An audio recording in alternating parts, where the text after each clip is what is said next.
भारत ने अब बांग्लादेश के पैरों में बेड़ियां डालना शुरू कर दी हैं। बांग्लादेश के बदलते हुए तेवर के इलाज का ये नहायत ही आसान तरीका है। लिहाजा ये डिसाइड किया गया कि अगर बांग्लादेश को अकल दिलानी है तो बांग्लादेश में खाने पीने की तमाम इम्पोर्टेंट चीज़ों की एक्सपोर्ट पर रोक लगानी होगी। लिहाजा इंडिया ने तमाम खाने पीने की अहम अशिया पर रोक लगा दी और इसी के साथ साथ इंडियन ऑटो पार्ट के 1 महीने के एक्सपोर्ट पर भी बैन लगा दिया। लेकिन इससे बांग्लादेश पर कोई ख़ास असर नहीं पड़ा, जिसके बाद अब इंडिया के तकरीबन 20,000 के करीब एक्सपोर्टर ने एक इतना अहम कदम उठाया है जिसने पूरे बांग्लादेश को हिला कर रख दिया है। इंडिया के एक्सपोर्टर्स ने ये फैसला किया है कि वक्ती तौर पर तमाम शिपमेंट्स जो बांग्लादेश को एक्सपोर्ट होनी थी उन पर रोक लगा दी गई है, क्योंकि बांग्लादेश के माली हालात कुछ बहुत ज़्यादा अच्छे नहीं है कि वो उन शिपमेंट की पेमेंट कर सके। लिहाजा इंडिया के एक्सपोर्टर ने ये फैसला किया है कि वक्ती तौर पर तमाम शिपमेंट्स को रोक दिया गया है। इसी मुद्दे पे बात करेंगे आज की इस वीडियो में, तो आइए चलिए हमारे साथ। सबसे पहले तो मैम, कोई भी एक्सपोर्टर हो तो उसका दिल नहीं होता कि उसकी एक्सपोर्ट्स कम हो, तो वो तो चाहता है कि उसकी एक्सपोर्ट्स ज़्यादा से ज़्यादा हों और वो उसका बिज़नेस ग्रो करे। लेकिन अनफॉर्चुनेटली जो बांग्ला गवर्नमेंट है और जो बैंक्स हैं पर्टिकुलरली, उनके वो LOCs लेटर ऑफ क्रेडिट जो है ना, वो इशू नहीं कर रहे। तो वो इशू ना हो तो फिर जो है ट्रेडर या एक्सपोर्टर जो है वो ट्रस्ट नहीं करता, उसको डर रहता है कि मेरे पैसे डूब जाएंगे, तो वो बैन कर देता है।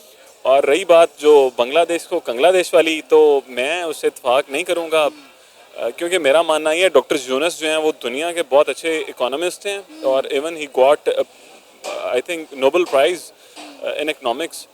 तो लेकिन वो पॉलिटिकल इंस्टेबिलिटी की वजह से, इकोनॉमिक इंस्टेबिलिटी तो होती है ना, तो वो एक दफ़ा टर्माइल आया हुआ है, लेकिन इंशाल्लाह वक्त गुजर जाएगा, चीज़ें बेहतर हो जाएंगी। अभी तो बांग्लादेश में मोहम्मद यूनुस के खिलाफ भी प्रोटेस्ट हो रहे हैं, जिस तरह शेख हसीना वाजिद के खिलाफ हुए थे, अब मोहम्मद यूनुस के खिलाफ हुए हैं। तो क्या फ़ायदा उनके इकोनॉमिस्ट होने का? असल में वो इकोनॉमिस्ट हैं, he is not a politician, he is not a leader.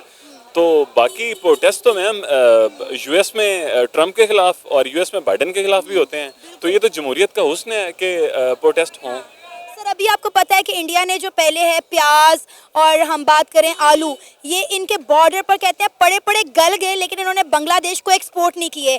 तो इंडिया तो इस वक्त शदीद मुखालफत कर रहा है बांग्लादेश, क्योंकि बांग्लादेश जो है वो इंडिया को आंखें दिखा रहा है। कभी इंडिया के बॉर्डर पर ड्रोन तैनात कर रहा है, कभी बांग्लादेश के अंदर रहने वाली हिंदू कम्युनिटी को टारगेट कर रहा है। तो जितने भी इंडियन एक्सपोर्टर, उन्होंने कहा जब तक ये बांग्लादेश में रहने वाली हिंदू कम्युनिटी के साथ अच्छा सलूक नहीं करेंगे, उन पर जुल्म तशद्दुद नहीं रोकेंगे, हम कोई चीज़ जो है वो बांग्लादेश को एक्सपोर्ट नहीं करेंगे। असल में ये बात यहाँ से शुरू हुई थी। बेसिकली बांग्ला के अंदर जो हिंदू कम्युनिटी माइनॉरिटी है, वहाँ पे उनके कुछ राइट की वायलेशन हुई थी, उनके साथ कुछ हुआ था, तो वहाँ से ये सिस्टम शुरू हुआ है। तो मेरे ख्याल से इतनी शिद्दत नहीं है और चीज़ें बेहतर होने के चांसेस हैं, क्योंकि मोदी साहब भी और पाकिस्तान भी, इवन चाइना भी, जितने रीजनल नेबर्स हैं, ये सारे चाहते हैं कि वहाँ पे स्टेबिलिटी हो। और पाकिस्तान, चाइना, इंडिया सारे अपना रोल प्ले कर रहे हैं, क्योंकि मैम रीजनल स्टेबिलिटी हमारी डोमेस्टिक स्टेबिलिटी के लिए भी बड़ी पर्टिनेंट है।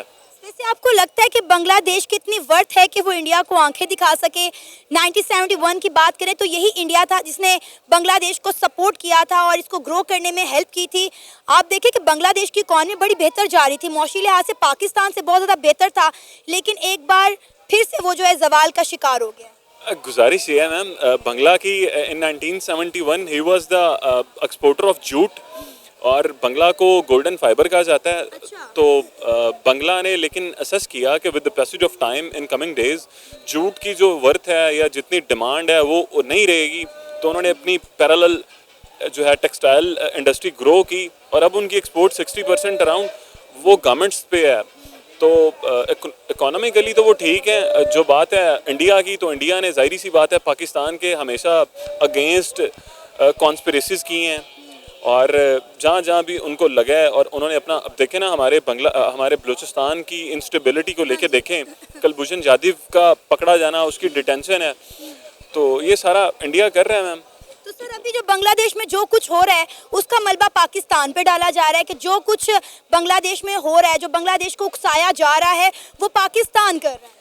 पाकिस्तान ने हमेशा सिंस इंसेप्शन इन 1947 पाकिस्तान ने हमेशा बड़ा पॉजिटिव रोल प्ले किया है, एंड मतलब अपने नेबर्स में और रीजनल स्टेबिलिटी में। अगर अफ़गानिस्तान की, हमारे इस वेस्टर्न बॉर्डर पे अफ़गानिस्तान बैठा है, या ईस्टर्न बॉर्डर पे इंडिया है, या कश्मीर है, तो पाकिस्तान ने हमेशा जो है ना वो अमन का पैगाम दिया। और पाकिस्तान ने हमेशा कोशिश की है। और 1974 3 फेब 1974 को जब हमने इंटरनेशनल रिकग्नाइज किया बांग्लादेश को, तो तब से हमारी नेक तमन्नाएं और दुआएं बांग्लादेश के साथ हैं और हमारी बड़ी ट्रेड भी होती है बांग्लादेश के साथ। सर, अभी आपने बात की कि बांग्लादेश जो है वो कपड़े का बहुत बड़ा एक्सपोर्टर है, टेक्सटाइल इंडस्ट्री की बहुत बड़ी कमांड है बांग्लादेश के पास, लेकिन अभी तो उनकी सारी टेक्सटाइल इंडस्ट्री भी तबाह बर्बाद हुई पड़ी है। आप देख रहे हैं कि किस तरह जो है बांग्लादेश जो है वह एहतजाजों की आग में जल रहा है। इंडिया ने जो है बांग्लादेश को जो है अकल दिलाने के लिए 365 डेज़ का एक प्लान तैयार कर लिया। उन्होंने कहा जी हम इनकी टेक्सटाइल इंडस्ट्री तबाह बर्बाद कर देंगे। जितना भी इंटरनेशनल एक्सपोर्टर जो है वो बांग्लादेश के पास पहले जाता था, अब वो इंडिया के पास आया करेगा। बेसिकली मैम, इंडिया दुनिया की one of the fastest growing economy है। इवन वो अब मतलब अपनी रीजनल स्टेबिलिटी की अगर हम बात करते चलें तो वो रीजन में भी बैलेंस ऑफ पावर का इशू आ गया हुआ है। इंडिया बहुत तेज़ी से और बड़ी उसने तरक्की की है, तो वो तो चाहता है। अब देखें ना, एप्पल को वो ले गया इंडिया में, वो चीप लेबर प्रोवाइड कर रहा है और स्किल्ड लेबर प्रोवाइड कर रहा है। तो वो तो मैम बिल्कुल एग्जैक्टली वो टेक्सटाइल इंडस्ट्री में भी वो मात देगा और वो चाहेगा। वो उसने एग्रीकल्चर अपने रिफॉर्म्स किए। हमारा पानी, पाकिस्तान का पानी उसने खाया, पंजाब का पानी खाया। 1990s में उसने फ्री इंस्टॉलेशन की ट्यूबवेल्स की और हमारा पानी अपने किसानों को दे के, फ्री इलेक्ट्रिसिटी दे के, अब वहाँ पे जो एग्रीकल्चर प्रोडक्शन है वो हमसे ऑलमोस्ट डबल है। यहाँ पे पर एकड़ यील्ड अगर 40 to 50 मन है तो वहाँ पे 80 to 90 मन है। सर, आपको नहीं लगता कि बांग्लादेश को अकल के नाखून लेने चाहिए और ये जो कुछ कर रहा है हिंदू कम्युनिटी के साथ और इंडिया के साथ जो पंगे ले रहा है इसको रोक देने चाहिए? जी बिल्कुल, बांग्लादेश को ही नहीं, पूरी दुनिया को मैम ये सबक सीखना चाहिए और तारीख से सबक सीखना चाहिए, क्योंकि यही गलतियाँ बहुत महंगी पड़ती हैं। और जो इस टाइम बांग्लादेश में हो रहा है वो बिल्कुल ठीक नहीं है और बांग्लादेश को बड़े प्रैग्मेटिक मेजर्स लेने चाहिए और होलिस्टिक अप्रोच जो है ना वो अडॉप्ट करनी चाहिए। सर, इंडिया के तकरीबन 20,000 एक्सपोर्टर्स ने बांग्लादेश को हिला कर रख दिया है। उन्होंने कहा है कि जो भी शिपमेंट है हम बांग्लादेश को एक्सपोर्ट नहीं करेंगे, हम बांग्लादेश को नहीं भिजवाएंगे, क्योंकि बांग्लादेश के इस वक्त हालात नहीं है कि वो पेमेंट्स क्लियर कर सके। लिहाजा तमाम एक्सपोर्टर्स ने जो है वो अपनी शिपमेंट पर पोज लगा दिया है। क्या कहना चाहेंगे आप इस सारे मामले पर? बिस्मिल्लाहिर्रहमानिर्रहीम। सबसे पहले तो ये है कि बांग्लादेश की एक बड़ी तारीख़ी हैसियत है। बांग्लादेश हमारा दायां बाजू रहा है और पाकिस्तान हमेशा से बांग्लादेश के हवाले से जो हालात हैं उनके ऊपर नज़रसानी भी करता है। और हालिया आपने देखा है कि जो पुरतशद्दुद या फिर हसीना वाजिद का जो एक रवैया था 5 अगस्त के बाद, वहाँ पर जो तलबा तहरीक चली है, उसके बाद हालात काफ़ी बदले हैं। और उसके बाद बांग्लादेश की जो आवाम है वो इस बात पर यकीन रखती है जियो और जीने दो की पॉलिसी के ऊपर बात होनी चाहिए। और फिर इसके बाद जो वहाँ के चीफ़ ऑफ आर्मी स्टाफ हैं कमरुल-ज़मान और वहाँ के जो सदर हैं शहाबुद्दीन, उनके दरमियान और तलबा वफूद के दरमियान यानी कि मुलाकातें भी हुई हैं। और 300 लोग जो से हैं इस सारी ये जो हसीना वाजिद की बर्बरियत थी उसके अंदर शहादत पाई है उन्होंने। तो लिहाजा मैं नहीं ये समझता कि अब बांग्लादेश के जो हालात हैं कि वो ख़राबी की तरफ हैं। जो कौमें सियासी शऊर रखती हैं वो बिल्कुल तब्दीली के लिए निकलते भी हैं। और उसके बाद आप ये देखिएगा कि जो चीज़ें वहाँ पर महंगी हुई थी वो दोबारा से हालात वापस अपनी नॉर्मल रूटीन के अंदर आ गए हैं। तो महंगाई हद से ज़्यादा बढ़ गई है। वहाँ पे लोगों को खाने पीने की जो अशिया है वो नहीं मिल पा रही। वहाँ पे लोग जो है पीने के लिए दूध तक अफोर्ड नहीं कर पा रहे। आप देखें कि बांग्लादेश को जो है 40% खाने पीने की जो अशिया है वो इंडिया एक्सपोर्ट करता था, जिसमें सब्जियाँ शामिल थी और मुख्तलिफ चीज़ें शामिल थी, चावल शामिल था। इंडिया ने तमाम एक्सपोर्ट पर जो है रोक लगा दी है। इसके अंदर तो ज़ाहिर सी बात है कि जो हसीना वाजिद की जो गवर्नमेंट थी उसके अंदर एक जो इंडिया का था वो बहुत बड़ा हाथ था। वो समझ रही थी कि शायद इंडिया के ज़ोरे बाजू के ऊपर हम ये चीज़ों को अपना जो चौथा इक़्तिदार है उसको तवील कर सकते हैं। लेकिन अब आप उसके बाद ये देखें कि 6 अगस्त को जो इंडिया के अंदर भी ऑल पार्टीज़ कॉन्फ्रेंस हुई, 5 अगस्त को बांग्लादेश के अंदर हसीना वाजिद वहाँ से फ़रार हुई, 6 अगस्त को जो इंडिया के अंदर ऑल पार्टीज़ कॉन्फ्रेंस के अंदर भी उन्होंने कोई बांग्लादेश के हवाले से ऐसा कोई एजेंडा पेश नहीं किया। और फिर वो जो वहाँ के वज़ीर ख़ारजा हैं जयशंकर, उन्होंने भी अभी तक कोई ऐसी पॉलिसी नहीं दी कि वो बांग्लादेश के अंदर, हर मुल्क चाहता है कि हम अपनी जो एक्सपोर्ट है या फिर अपनी जो बरामदात हैं उसको जारी रखें ताकि मुल्क के अंदर एक पैसा आए और पैसे की तरसील हो। तो लिहाजा ये जितने बांग्लादेश अगर इंडिया के साथ मामला ख़राब भी होते हैं तो बांग्लादेश के लिए बाकी दुनिया के बहुत ज़्यादा ऑप्शंस खुले हैं और वो इस चीज़ को ये ओवरकम कर लेंगे। कोई ये इसके अंदर इतना बड़ा इशू नहीं है। पाकिस्तान मौजूद है, इंडिया के अलावा बहुत बड़ी मार्केट है, चाइना मौजूद है और दूसरी इंटरनेशनल यानी कि वहाँ पर इकोनॉमीज़ हैं कि जो कि बांग्लादेश के अंदर फाल करती हैं। बांग्लादेश फिर वैसे भी इसके जो फैब्रिक की इंडस्ट्री है, टेक्सटाइल की इंडस्ट्री है, उसके अंदर एक अपना मुकाम रखती है। तो ये चीज़ें वो तो तबाह हो गई ना, टेक्सटाइल इंडस्ट्री तो उनकी बंद होने के करीब है क्योंकि बांग्लादेश के अंदर इतने एहतजाज हो रहे हैं, इतने प्रोटेस्ट हो रहे हैं कि टेक्सटाइल इंडस्ट्री उनकी तबाह बर्बाद हो गई है।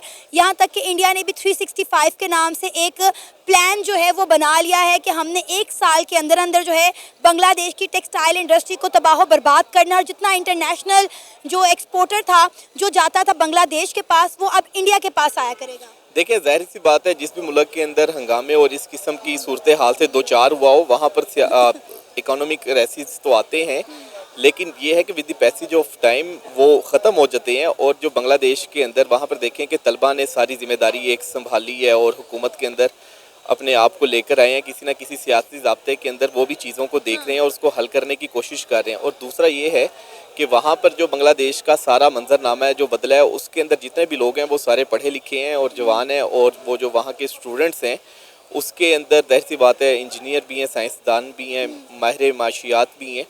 तो वो चीज़ों को आहिस्ता आहिस्ता ही ओवरकम करेंगे और ये चीज़ें मेरा नहीं ख्याल कि ज़्यादा देर तक चलेंगी। अब वहाँ पर ट्रैफिक आप देख लें और जो नॉर्मल जो ज़िंदगी है वो उसी तरह से रवां दवां है। लेकिन सर आप ये तो देखें ना कि इंडिया वही मुल्क है जिसने बांग्लादेश को मशरकी पाकिस्तान से बांग्लादेश बनने के बाद बड़ा जो है उसका साथ दिया है, उनको बड़ा सपोर्ट किया है, लेकिन आज वही बांग्लादेश इंडिया को आंखें दिखा रहा है। अब आपने बात की कि पाकिस्तान उनकी मदद करेगा, चाइना उनकी मदद करेगा, तो मदद कर रहे हैं। मोहम्मद यूनुस पिछले दिनों पाकिस्तान के प्राइम मिनिस्टर शहबाज शरीफ साहब से मिले, हमने उन्हें चीनी एक्सपोर्ट की है, ठीक है, और वो हमसे मजीद मदद मांग रहे हैं। चाइना से जो फाइटर जेट्स खरीद रहे हैं, इंडिया के बॉर्डर पर ड्रोन लगा रहे हैं, इस तरह की वो हरकतें कर रहे हैं। ठीक है, मैं मानती हूँ कि बांग्लादेश के अंदर जो है वहाँ की यूथ जो है सियासी बहरान लेकर आई है, सियासी इनकलाब लेकर आई है, लेकिन उसके बाद अभी देखें ना कि बांग्लादेश के साथ हो क्या रहा है। इंडिया ने उसको पीस के रख दिया है।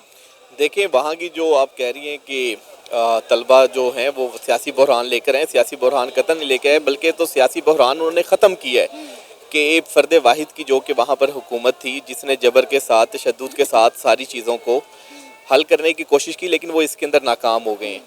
और दूसरी बात ये है कि जब बांग्लादेश खुद कफ़ील हो जाएगा, जाहिर सी बात है कोई भी मुल्क जब दूसरे मुल्क के साथ उसके हालात ख़राब होते हैं तो वो चीज़ों का बाइकाट वगैरह भी करते हैं। अगर बांग्लादेश अपने आप को सियासी और माशी तौर पर मजबूत करने के अंदर कामयाब हो जाता है तो हर मुल्क का एक अपना इंटरेस्ट होता है और अगर भारत को वहाँ पर अपना इंटरेस्ट नज़र आया तो मेरा ख्याल है कि वो दोबारा से बांग्लादेश के साथ तिजारत जो है वो शुरू कर सकता है। बिल्कुल सर, आप देखें ना कि जब तक इंडिया की सपोर्ट थी बांग्लादेश की तरफ किसी ने मैली आंख से भी नहीं देखा।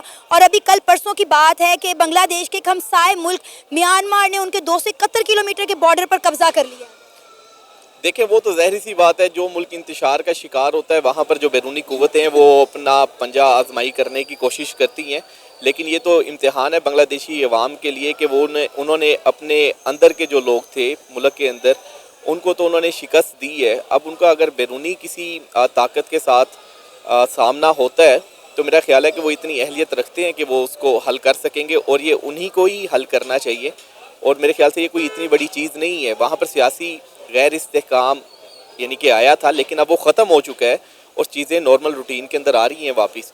तो बाकी वहाँ पर जो अब आर्मी है उसका सियासी मामलात के अंदर उन्होंने बिल्कुल भी दाखिला जो है वो बंद किया है। और आर्मी जब जाहिर सी बात है अगर बॉर्डर के ऊपर अपनी जो ड्यूटी है उसको वो ऑनेस्ट तरीके से अंजाम देंगे तो बांग्लादेश इसको भी कवर अप कर जाएगा। अस्सलाम वालेकुम। वालेकुम सलाम। सर 20,000 इंडियन एक्सपोर्टर्स ने बांग्लादेश को एक बहुत बड़ा जो है झटका देकर रख दिया है। जो इंडियन एक्सपोर्टर है वो कह रहे हैं कि हम कोई भी शिपमेंट जो है वो बांग्लादेश नहीं भेजेंगे क्योंकि बांग्लादेश के साथ हालात बहुत ज़्यादा ख़राब हैं और बांग्लादेश के पास इस वक्त पैसे नहीं हैं कि वो शिपमेंट की पेमेंट कर सके। क्या कहना चाहेंगे? आपको नहीं लगता कि बांग्लादेश ने इंडिया के साथ पंगा लेके खुद अपने पैरों पर कुल्हाड़ी मार ली है? नहीं, ऐसी बात नहीं है। उनका भी ताज़ा इनकलाब आया है। अच्छा। तो थोड़ी बहुत मुश्किलात तो होती हैं। आपको तो पता है 2-3 महीने ही हुए हैं इनकलाब आए। 4 महीने 4 महीने हुए हैं। तो 4 महीने में सब कुछ पहले की तरह तो नहीं हो सकता, लेकिन ये भी ऊपर ऊपर इंडिया छोड़ रहा है कि इस तरह उस तरह। इनकलाब आया, मुश्किलात जरूर हैं बांग्लादेश पे भी, ये मानने वाली बात है। लेकिन सर इनकलाब आता ना, सियासी इनकलाब आया है, लेकिन उन्होंने अपने मुल्क का बेड़ा गर्क कर लिया है। इंडिया को क्यों आंखें दिखा रहा है? बांग्लादेश के अंदर रहने वाली हिंदू कम्युनिटी को क्यों टारगेट कर रहा है? क्यों इंडिया के बॉर्डर पर ड्रोन लगा रहा है? नहीं, मेरी नज़र में तो ऐसी वीडियो नहीं गुजरी कि हिंदू को टारगेट कर रहे हो, क्योंकि वहाँ पे भी मुसलमान है, हम मुस्लिम है, हमें तो रास्ते से पत्थर हटाने का भी हुक्म है कि साइड पे करो, सवाब है। तो एज ए मुस्लिम मैं इस चीज़ को मानने के लिए तैयार ही नहीं हूँ कि हमारे मुस्लिम भाई हिंदुओं को तंग कर रहे हैं। हाँ, हिंदुओं ने कोई उंगल की होगी तो फिर तो बनता है। ऐसी बात नहीं है, अगर वीडियो आपकी नज़रों से नहीं गुजरी इसका मतलब ये नहीं कि इस तरह के मामलात नहीं हो रहे। हर एक्शन का रिएक्शन होता है। बांग्लादेश ने एक्शन किया है जिसका रिएक्शन इंडिया की तरफ से आ रहा है। अब इंडिया ने क्या किया है कि जितने भी बांग्लादेशी गैर कानूनी तौर पर इंडिया के अंदर रह रहे हैं उनके पकड़ धकड़ शुरू कर दी, उनको बाहर निकाल रहे हैं। पहले इन्होंने प्याज और टमाटर और आलू और खाने पीने की मुख्तलिफ चीज़ें हैं, चावल, इनके एक्सपोर्ट पर रोक लगाई थी। अब इन्होंने फिर कहा कि हम ऑटो पार्ट्स भी जो है वो बांग्लादेश में 1 महीने तक एक्सपोर्ट नहीं करेंगे। अब रही सही कसर जो है वो इंडियन एक्सपोर्टर ने कह दिया कि हम जो है कोई शिपमेंट जो है वो बांग्लादेश नहीं भिजवाएंगे। देखें, आपकी बात बिल्कुल 200% दुरुस्त है, लेकिन अगर उन्होंने इस तरह का अमल किया है बांग्लादेश में, तो अगर वो इंडिया के साथ बायकॉट कर रहे हैं तो उनके पास प्लान बी भी होगा। क्योंकि कोई ये तो नहीं होता कि अगर मेरे पास खाना नहीं है तो मैं फिर दूसरा ना सोचूं। तो ऑलरेडी जब खाना खत्म होता है तो बंदा खाने का प्लान बी है ना। पाकिस्तान की तरफ अब बांग्लादेश देख रहा है, हमसे मांग रहा है खाने पीने की चीजें, ये है प्लान बी। नहीं, अगर मांग रहे हैं तो हमारे भाई हैं, हम देंगे, इसमें तो कोई बड़ी बात नहीं है। बाकी इंडिया ने भी कोई पहले किया होगा, वरना ऐसे तो किसी को शौक नहीं होता कि वो खामखा वो एक मुझे फायदा दे रहा है तो मैं उसके अगेंस्ट हो जाऊं। आपको लगता है पाकिस्तान के इस वक्त ऐसे हालात हैं कि हम दूसरों की कोई मदद कर सके खाने पीने की चीज़ों में या फिर माली इमदाद? हाँ बिल्कुल, पाकिस्तान तो मेरे ख्याल पहले हम अफगानिस्तान की भी हेल्प आउट करते रहे हैं, तो अब बांग्लादेश की भी इंशाल्लाह करेंगे। तो मुस्लिम भाई हैं तो हम चाहे मुस्लिम हो ना हो, हिंदू भी हो, हमें तो इस्लाम ये दर्स देता है कि आपने हेल्प करनी है। तो खाने पीने के क्या, मुसलमानों के लिए तो जान भी हाजिर है हमारे। तो सर आपको लगता है कि बांग्लादेश इंडिया के बगैर सरवाइव कर सकेगा? हाँ बिल्कुल, ये तो कि सोचा छोड़ा हुआ है कि जी ऐसे सरवाइव नहीं कर सकेगा ये वो। इंशाल्लाह आपको वो 1-2 साल में ना अफगानिस्तान से भी ज़्यादा जिस तरह अफगानिस्तान ने ग्रो किया है, मुझे लगता है वो उससे भी ज़्यादा ग्रो करेंगे। सर अफगानिस्तान ग्रो होने के बाद पाकिस्तान को ये आंखें दिखा रहा है, हमें ये नहीं भूलना चाहिए। नहीं, अगर दिखा रहे हैं तो ये गलत है। अगर दिखा रहे हैं तो मैं क्योंकि हमने भी तो गलत किया ना। जब हम अमेरिका को अफगानिस्तान के खिलाफ अड्डे देंगे तो डेफिनेटली अफगानिस्तान तो फिर ग्रो करने के बाद पाकिस्तान को आंखें दिखाएगा। नहीं, उसने कौन सी आंखें दिखाई हैं? मैंने तो अभी तक कोई ऐसा नहीं देखा है। अगर आंखें दिखाई भी हैं तो फिर ये तो गलत बात है ना। बाकी रही बात अड्डों की, तो ये तो कोई ब्रिगेडियर अच्छा बता सकता है, मैं नहीं बता सकता।